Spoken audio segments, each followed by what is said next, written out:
Entonces, por eso es importante que haya ese feedback, ¿no? Esa retroalimentación. Entonces, yo voy a dedicar menos tiempo a lo que yo voy a hablar porque, repito, quiero que haya ese feedback, ¿no? Y, y me tomo el atrevimiento de decirles algo a ustedes también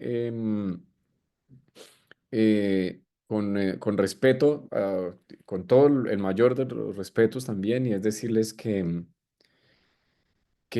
al final cuando hagamos las intervenciones, no, yo creo que no se trata de dar otra conferencia, ¿no? Yo soy, yo soy profe y soy muy sincero con los estudiantes también, entonces yo les digo, no es que ustedes luego empiecen a dar otra conferencia porque muchas veces los compañeros también se aburren y dicen, pero bueno, van a hablar. Entonces, es más un diálogo para compartir, como les digo, para precisar, para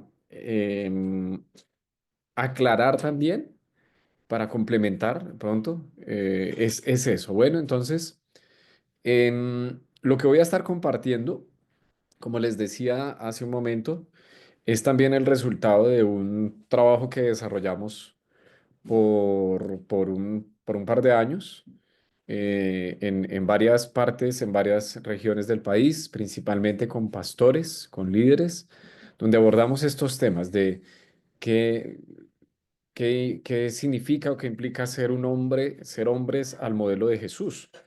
De estos talleres salieron unos materiales, salió una revista, salieron unas presentaciones y en buena parte de lo que voy a mencionar aquí es tomado de eso también, ¿sí? De un trabajo que realizamos eh, en su momento con un equipo de trabajo bien, bien interesante también y que pudimos llevar a cabo, como les digo, en varias partes del país y con varias iglesias también. Em, Insisto, es importante su participación, sus preguntas también, es importante sus opiniones. Entonces, solamente voy a ir pasando una presentación y voy a ir complementando algo de lo que em, voy diciendo allí en la presentación. Me dicen, por favor, si pueden ver mi pantalla. Sí, señor. Muy bien, gracias. Y, y este es el título de esta presentación. Dice Jesús como modelo de masculinidad, perdón, y no violencia. Em, y ya en el título hay harto, digamos que ya hay harto contenido. Y algo que vamos a mirar a lo largo de es que estos dos conceptos van muy de la mano, tanto el concepto de masculinidad como el concepto de no violencia. A partir de lo que Jesús nos enseña, esto va muy, muy de la mano. Y voy a mencionar cuatro puntos. Bien, esta presentación se divide en cuatro puntos principales. El punto al que más le voy a dedicar es al punto número dos, que es como tal mostrar a Jesús como ese modelo de masculinidad y de no violencia. Ese es el punto dos. Bueno, pero son cuatro puntos principales los que abordaré. Y el primero es el que estamos viendo en este momento allí, em, la masculinidad en el mundo bíblico.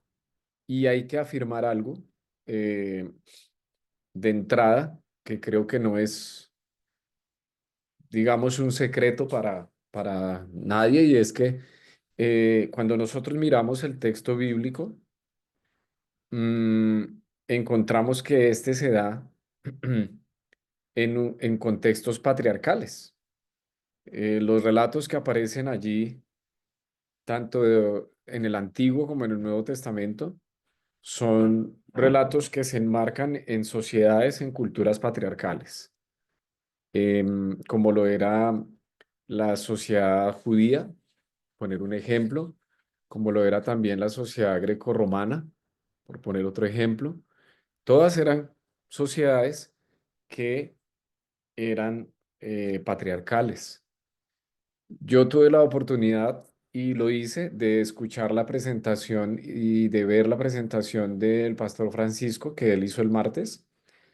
y noté que mm, él precisó varios conceptos acerca de lo que es el patriarcalismo, acerca de cómo funciona esto en la sociedad, cómo nos han enseñado o cómo hemos aprendido también a ser hombres, cómo hay estereotipos también de lo que es ser hombre a nivel de la sociedad, cómo esto se relaciona muchas veces con la violencia y él usa unos acercamientos em, bien interesantes al respecto. Por tanto, yo no voy a ahondar hoy en eso. Como les digo, el énfasis de esta presentación es centrarnos en Jesús como el modelo que tenemos de masculinidad y de no violencia. Por tanto, no ahondaré en lo que el pastor Francisco ya abordó el martes pasado. Entonces, em, como les decía, la sociedad grecorromana y judía, en el tiempo en que vivió Jesús, pues estaba muy organizada, se entendía, se desarrollaba y se daba a partir de una organización patriarcal, ¿no? A partir del pater familias, ¿no? El varón adulto era esa figura de autoridad en todo sentido, términos legales, económicos, religiosos, em, era el centro. Y eso no aparece como algo novedoso en el Nuevo Testamento, eso ya aparece también en el Antiguo Testamento, porque estamos hablando de unas sociedades que son muy antiguas y el patriarcalismo, pues es algo, eso no es algo de ahorita, es algo que ha existido hace mucho tiempo, entonces ya en tiempos de Jesús eso existe hace mucho tiempo, ¿no? Entonces, las mujeres eran consideradas, por ejemplo, una propiedad.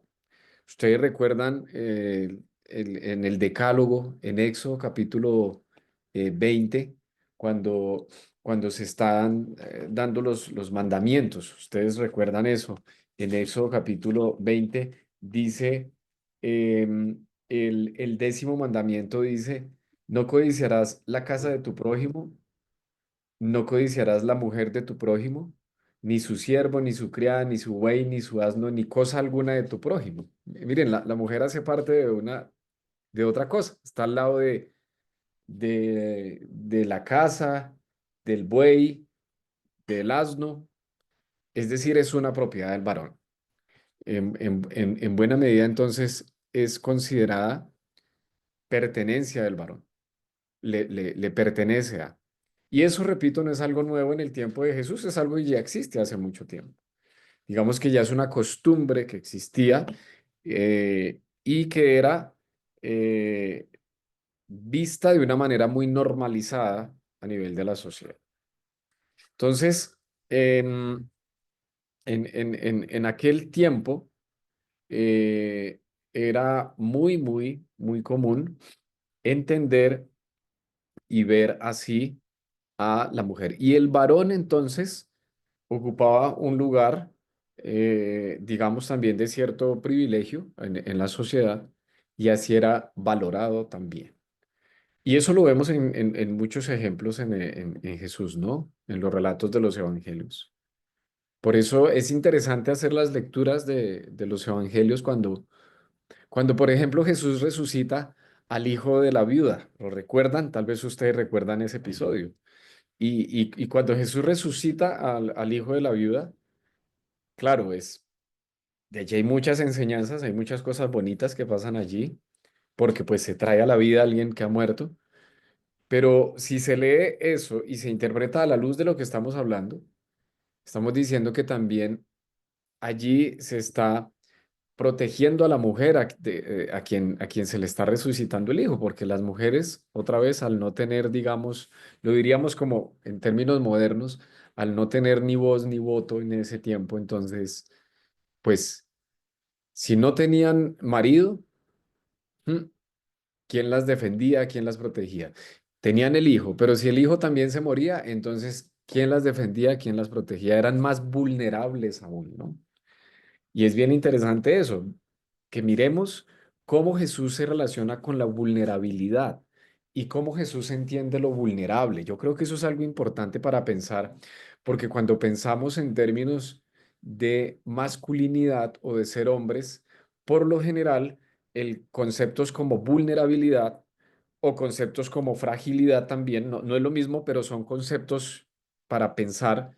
Muchas veces los alejamos y no los entendemos, ¿no? O no los aceptamos, mejor dicho. No nos gusta vernos o sentirnos vulnerables. Eso ocurre a nivel del ser humano, no es solamente una cuestión de los hombres. Pero a nivel de los hombres, precisamente por esos estereotipos de lo que implicaría ser hombre, mostrarse vulnerable es mostrarse débil, es mostrarse como alguien que está en pérdida, es mostrarse como alguien que tiene una desventaja. Pero Jesús precisamente, algo que nos invita a revisar de una manera distinta es, por ejemplo, eso, cómo nosotros vemos, entendemos y asumimos la vulnerabilidad, siendo que la vulnerabilidad es una característica del ser humano. Somos vulnerables porque somos seres humanos. Que nosotros huyamos o no querramos o no deseemos la vulnerabilidad es otra cosa. Pero bueno, sigamos aquí. Voy a pasar al segundo punto, como les digo, es al que más quiero dedicar. Porque Jesús definitivamente muestra una perspectiva diferente de la masculinidad en su cultura. Y del ser hombre en en su cultura. Y miren, voy a mencionar varias cosas, pero puede haber muchas más que se me pasan, pero estos solo unos aspectos. ¿Cómo se relaciona con los más vulnerables? Jesús lo hace de una manera diferente. Ustedes tienen ahí unos ejemplos. Cuando habla con la mujer samaritana, cuando sana a los enfermos, ¿cierto?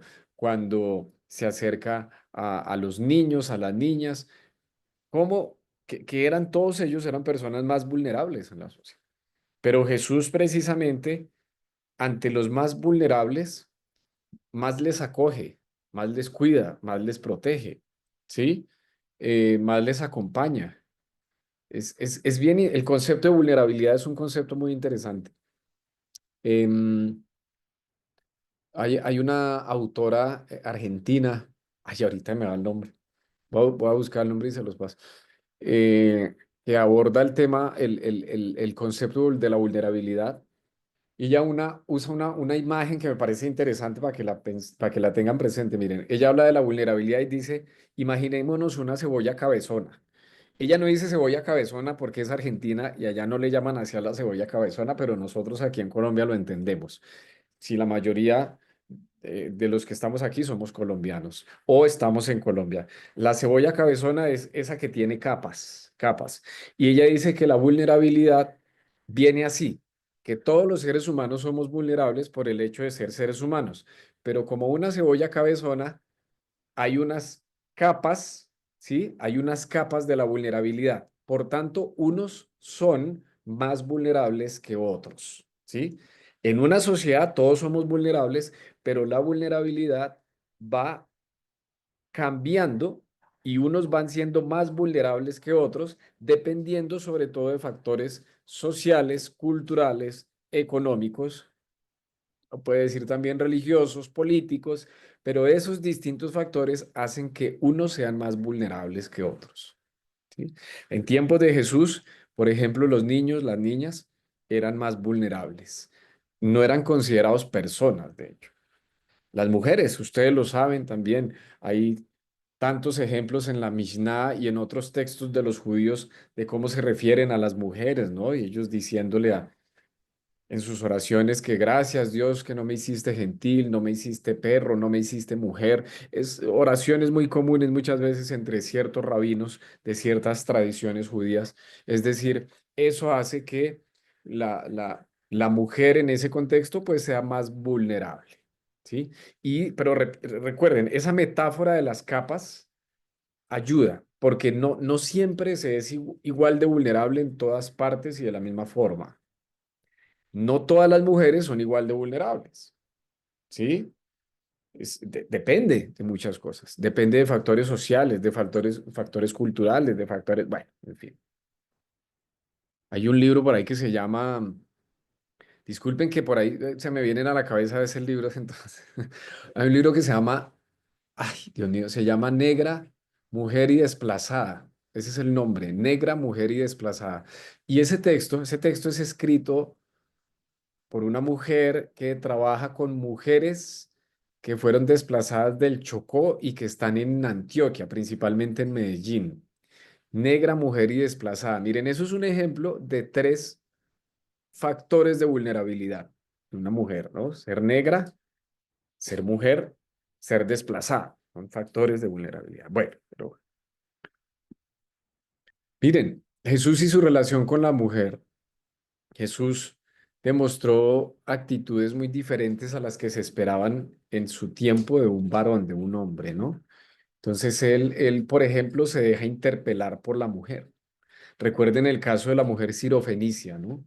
Cuando están ahí en el diálogo de que aún los perrillos comen de las sobras que caen y no sé qué más. Y ese relato, ese texto que es bien interesante, que está en el Evangelio de Marcos capítulo 7, em, en ese relato Jesús muestra, que a mí me parece muy interesante también mirar eso. Jesús eh, muestra en un momento su, su rostro judío. Recordemos que Jesús era judío. Y Jesús como judío le dice a la mujer cuando ella le dice que le ruega a Jesús que eche fuera el demonio de la hija. ¿Se acuerdan? Jesús le dice a la mujer, le dice, deja primero que se sacien los hijos, porque no está bien tomar el pan de los hijos y echárselo a los perros. Es una respuesta judía, es una respuesta de un hombre judío. Pero la mujer le responde y le dice, sí, señor, pero aún los perros debajo de la mesa comen de las migajas de los hijos. Cosa tremenda esa. Jesús le dice, por esa palabra ve, el demonio ha salido de tu hija. Jesús se deja interpelar, confrontar por una mujer. Eso es algo bien interesante, ¿no? En términos de, miren que aquí yo no estoy separando masculinidad y violencia. Esos dos conceptos están allí integrados. Entonces, la forma en que Jesús actúa, la forma en que Jesús responde, la forma en que Jesús da cuenta de lo que diríamos hoy ser hombre es también un ejemplo de no violencia. ¿Sí me hago entender? No, porque muchas veces nosotros pensamos que la violencia solo es ciertas cuestiones que son directas, físicas. No, esto tiene que ver con no violencia. Entonces, las actitudes de Jesús hacia la mujer son actitudes de respeto. La mujer que es samaritana, ustedes saben todo el rollo entre judíos y samaritanos, Jesús respeta allí la diferencia. No encasilla a la mujer en unos roles específicos, ¿no? ¿Cierto? Eh, en lugar de cocinar y atenderlo, María le escucha y el Señor exalta eso, ¿sí? Se muestra Jesús a las mujeres, ustedes lo saben. Ahora que hace poquito pasó la Semana Santa, la famosa frase de Jürgen Moltmann, teólogo alemán protestante, que si no fuera por el testimonio de las mujeres, no hubiésemos tenido noticias de la resurrección de Jesús, porque es a las mujeres a quien primero se muestra Jesús, ¿no? Una vez ha resucitado. Y no excluye a las mujeres de la salvación, sino que las incluye también, ¿cierto? Cierto, ustedes lo saben también. De tal manera amó Dios al mundo para que todo aquel que cree en él, no se pierda, sino que tenga vida eterna. Es bien interesante esto. Mire, ¿por qué, por ejemplo, aquí resalto aquí una cosita? Uno dice, bueno, pero esto qué. Miren, es que muchas veces a los hombres les cuesta o nos cuesta reconocer que estamos equivocados, por ejemplo. Muy común eso, muchas veces. Nos han enseñado también que siempre tenemos que tener la razón, tener respuesta para todo y nos cuesta muchas veces. Pero Jesús no se queda en eso y muestra precisamente la posibilidad también de cambiar entonces una manera de pensar. Jesús y el privilegio. En una sociedad donde los hombres eran pues muy privilegiados, casi que por el solo hecho de ser hombre, em, pues Jesús nos muestra que nace en un contexto pues de pobreza, ¿cierto? Nazaret, allá en la región de Galilea, Nazaret, en un contexto pobre, en un pesebre, es alguien que es desplazado, es alguien que tiene también unas características propias de las personas de ese lugar y que entonces es alguien que no es que tenga mucho privilegio tampoco, ¿no? Y en ese sentido, muy probablemente, eso también lleva a que Jesús pues sepa ejercer su vida, ¿no? No solo su ministerio, ¿no? Como a veces decimos, muchas veces hablamos solo del ministerio de Jesús, pero la vida de Jesús. Y en buena medida la vida de Jesús tenía que ver con lo que él aprendió y cómo fue formado también. Y con relación al poder, el Señor Jesús enseñó precisamente la importancia de servir. Lava los pies a sus discípulos. Les dice, el que quiere ser el primero entre ustedes va a ser el último y siervo de todos. No va a ser como ustedes, como los gobernantes, los reyes de las naciones, porque ellos se enseñorean de ellas. Y eso sí que lo seguimos viendo hasta hoy. Cuando una persona ocupa un cargo o un rol de poder, sobre todo ese tipo de poder, ¿cierto? De un cargo público donde lo nombran, las personas tienden a enseñorearse allí y a decir, ahora yo estoy, ahora ya llega al poder, entonces yo voy a... No, Jesús nos enseña que el servicio es el camino. Y miren, todas estas cosas que estoy mencionando, que son cosas muy comunes, por lo menos para el cristiano, digámoslo así, o el que lee el texto bíblico, tienen que ver con la masculinidad que enseñó Jesús. Con los débiles, con los frágiles, ya lo hemos dicho, Jesús se acerca a ellos, los pone incluso como ejemplo, ¿no? El que no es como un niño no puede entrar al reino de los cielos. El que no recibe a un niño como esto no puede entrar al reino de los cielos.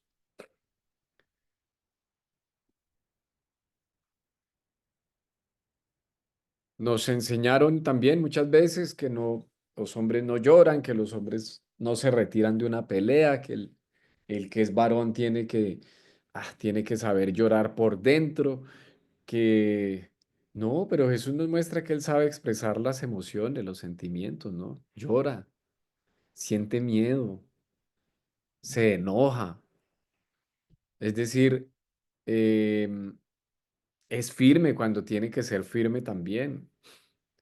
Jesús es alguien que nos muestra que las emociones son una cuestión muy humana, que las emociones son humanas y que expresar las emociones, manifestarlas, no es algo malo, al contrario, es algo humano.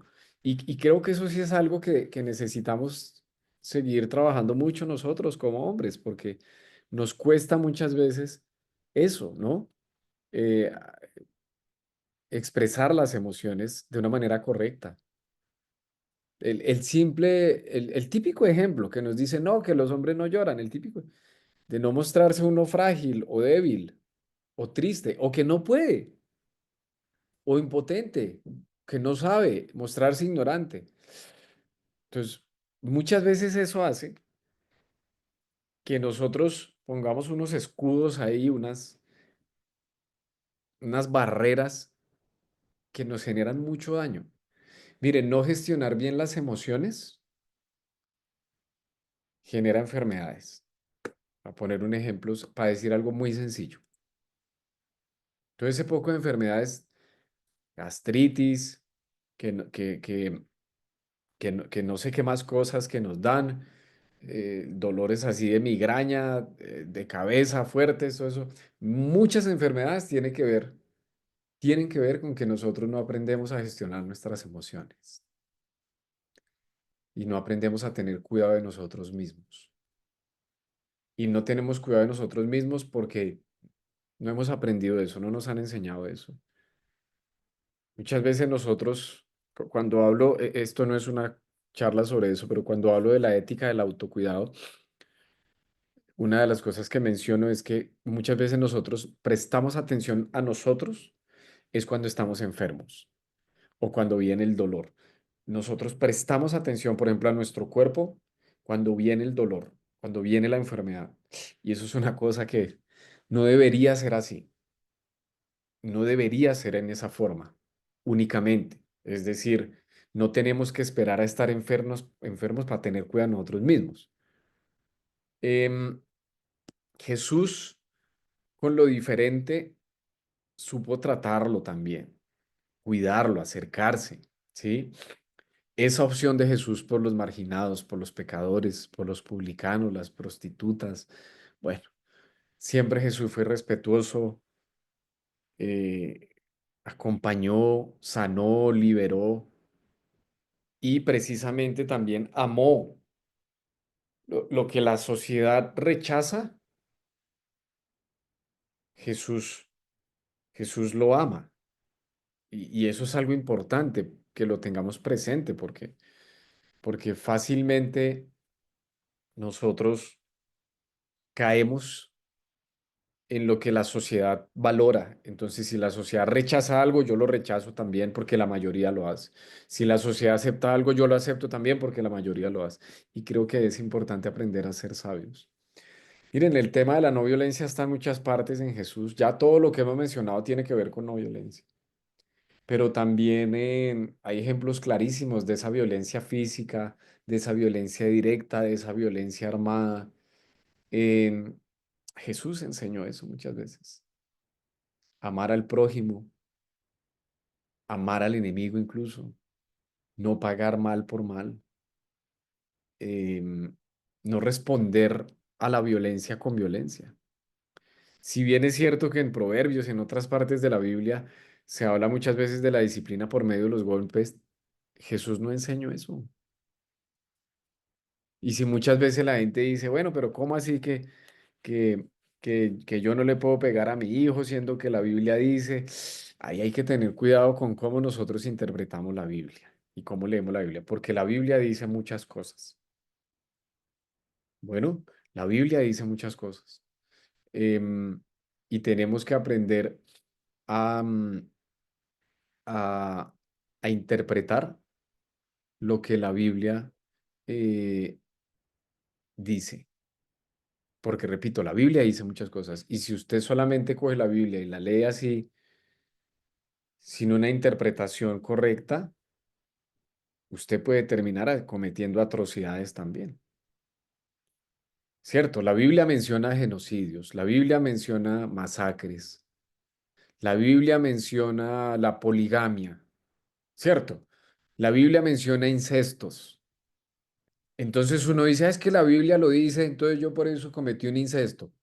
No, ¿cierto? Miren, así mismo tenemos que pensar cuando nosotros vemos, entonces hoy por hoy que hay personas que se alegran y citan la Biblia cuando hay una guerra, cuando se mata a otro y dicen, ah, pero pues en el Antiguo Testamento Dios mandó a matar a no sé quién y si se me hace aquello.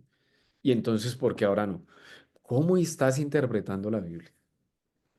Y ahí entonces es muy importante este tercer punto, la importancia de interpretar la Biblia a la luz de Jesús. Ya puse algunos ejemplos, pero hay otros, miren. Efesios capítulo 5 dice así, Efesios 5 habla acerca de esa relación entre hombres y mujeres y dice 5:22, las casadas estén sujetas a sus propios maridos. Entonces muchas veces se usa esto para ejercer violencia, incluso en las mismas iglesias muchas veces, contra las mujeres. Eh, Pablo también en la primera carta a los Corintios, capítulo 14, en los versículos 34 al 35, dice, vuestras mujeres callen en las congregaciones, porque no les es permitido hablar, sino que estén sujetas. También la ley lo dice. Y si quieren aprender algo, pregunten en sus casas a sus maridos, porque es indecoroso que una mujer hable en la congregación. Entonces uno lee pasajes así y dice, ah, vea, pues es que la Biblia dice eso, que la mujer qué derecho va a tener y más bien que le pregunte al hombre, el varón es el que puede hablar y el que está llamado a ser el sacerdote y no sé qué más y otra vez. Proverbios 13:24 dice, el que detiene el castigo a su hijo aborrece, pero el que lo ama desde temprano lo corre. Entonces, ¿cómo interpretamos esos pasajes? Y ahí entonces dice el segundo punto que ustedes están viendo en la pantalla, que debe ser Jesús el criterio hermenéutico, es decir, el criterio de interpretación de las escrituras. Repito, en la Biblia, tanto en el Antiguo como en el Nuevo Testamento, nosotros tenemos muchas cosas que dicen, pero el hecho de que la Biblia diga algo no quiere decir que entonces usted lo va a leer así literalmente y lo va a traer para acá. La Biblia se interpreta literariamente, pero no literalmente. Por favor, tome nota de eso, porque el texto bíblico es una construcción tanto histórica como literaria o gramatical. Por eso es importante mucho aprender a interpretar el texto bíblico a la luz también de sus contextos, tanto históricos como literarios.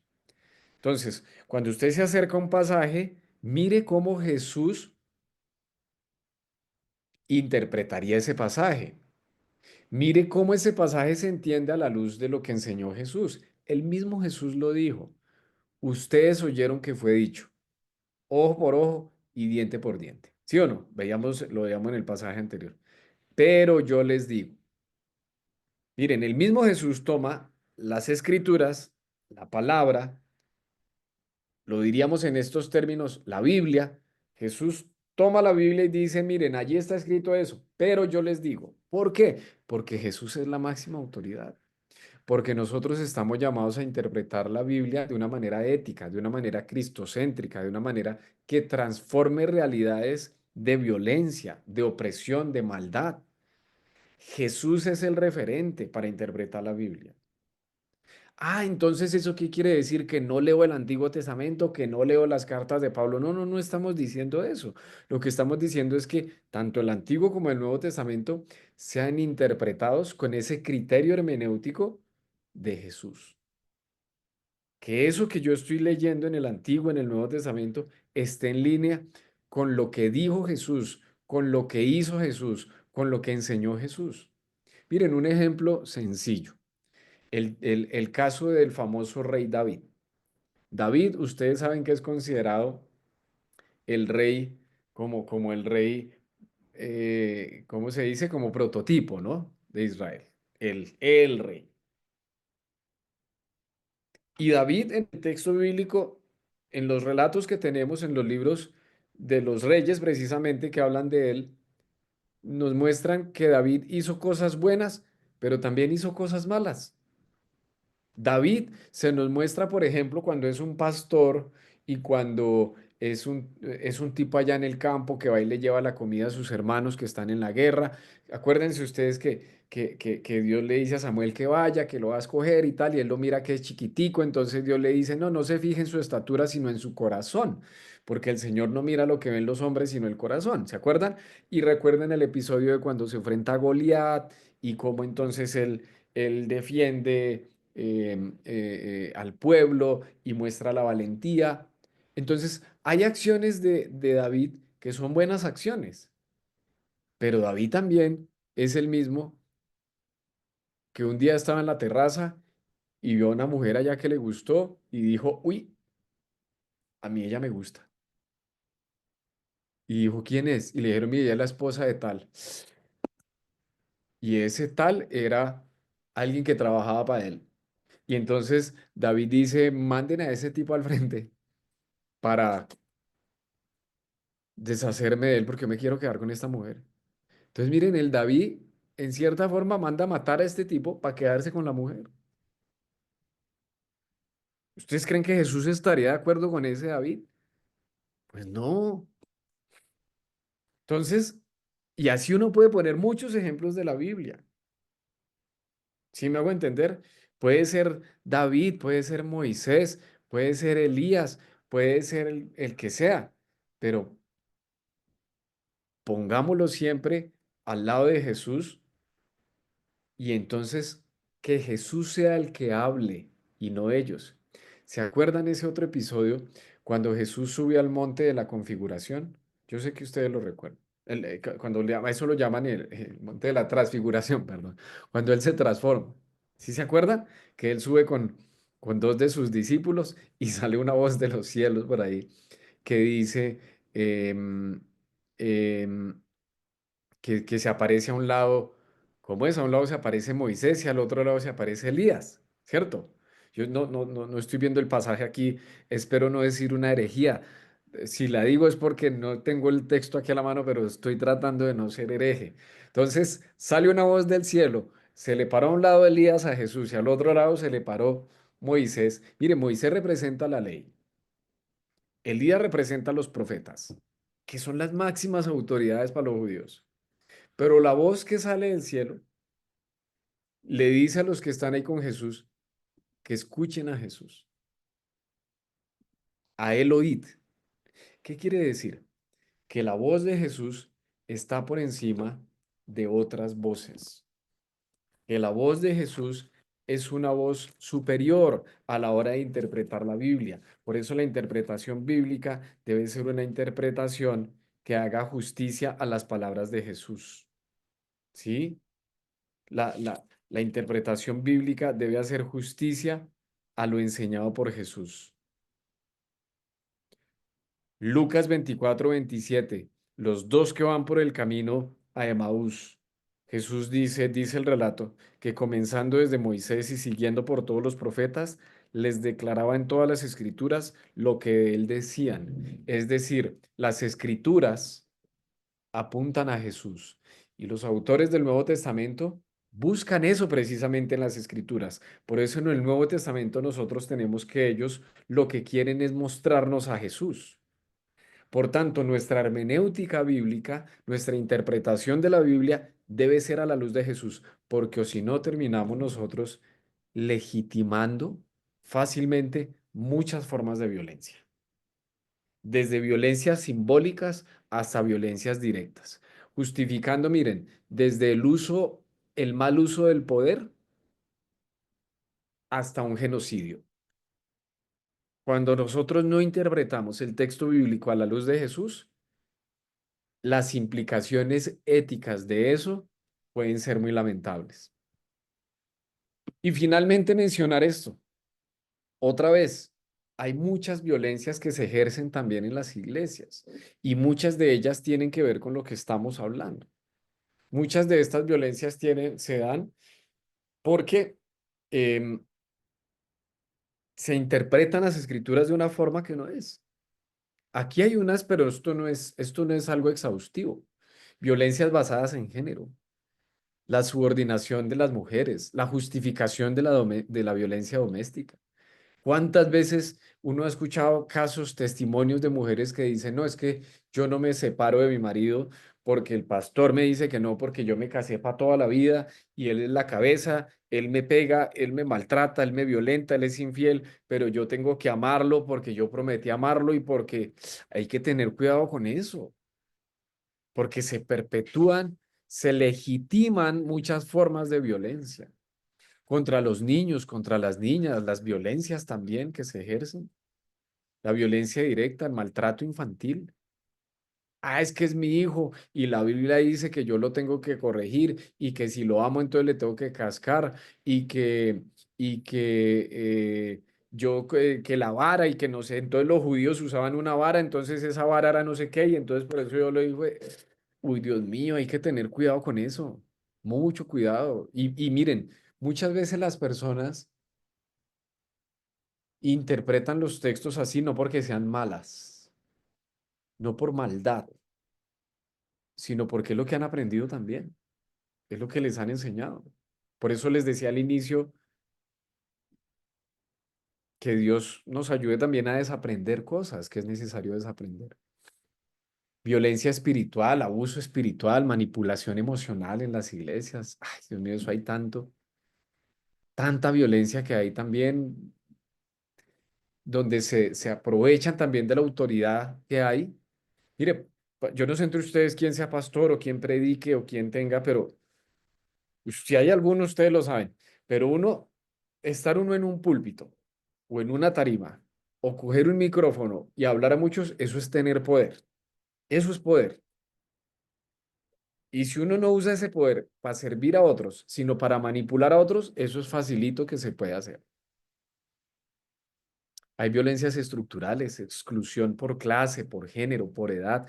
¿Cómo se ejerce el poder? Miren, todavía, y esto lo digo con el mayor de los respetos, si alguien está aquí que pertenece a la Iglesia Católica, lo digo con mucho respeto. Hoy ustedes saben que ya se nombró el nuevo Papa, este señor de Estados Unidos, y que ejerció ministerio en Perú y todo lo que hay en torno al Papa y todo lo que ha pasado, pero uno mira eso y uno dice, tremendo que de verdad todavía hay, pues, uno no ve una mujer que se asome por ahí. Y repito, eso lo digo con respeto si hay alguien aquí de la tradición católica o algo, pero eso no pasa solo en el contexto católico, también en el contexto evangélico es uno, que la mujer eso por ahí ni,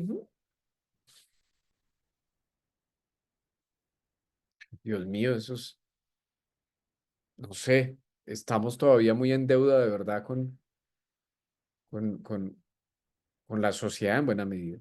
Y esto es, solamente quiero volver otra vez aquí y, y decir que si bien Jesús se formó en un contexto patriarcal, Él nos enseña unos valores que aún hoy pueden orientarnos para la vida y para ser hombres al modelo de Jesús.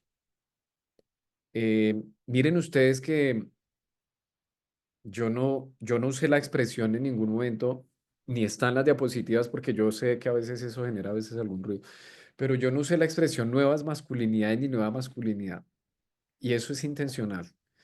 Lo que yo digo allí es que debemos volver, si nosotros somos seguidores de Jesús, debemos volver a tener una masculinidad como nos enseñó Jesús, al estilo de Jesús. Y en ese sentido, entonces muchas cosas tendrán que cambiar, tendrán que cambiar. Pero bueno, quiero dejar allí, como les dije, he tomado ya 40 minutos, 46 minutos, de hecho, desde que empecé a hablar, 47 minutos. Quiero dejar allí, Sara, no sé si está bien contigo, con Martica, con Luisa, y Claro que sí. un espacio para que haya aquí como Mm, feedback. No sé si ustedes quieran moderar o cómo quieran hacerlo. Sara, gracias. Bueno, muchas gracias, Santiago, por este espacio, de verdad, muy, muy bueno poder escuchar estas reflexiones y estos análisis a partir de la palabra y de la mirada de Jesús. Creo que todos quedamos allí movidos con eso. Entonces, bueno, vamos a dar espacio para las preguntas, para comentarios y recordar lo que nos dijo Santiago al principio. No es otra conferencia, sino pensar en que de pronto los demás queremos hablar o quieren comentar algo. Entonces, tengamos en cuenta eso y vamos a abrir el espacio entonces para sus preguntas, sus aportes.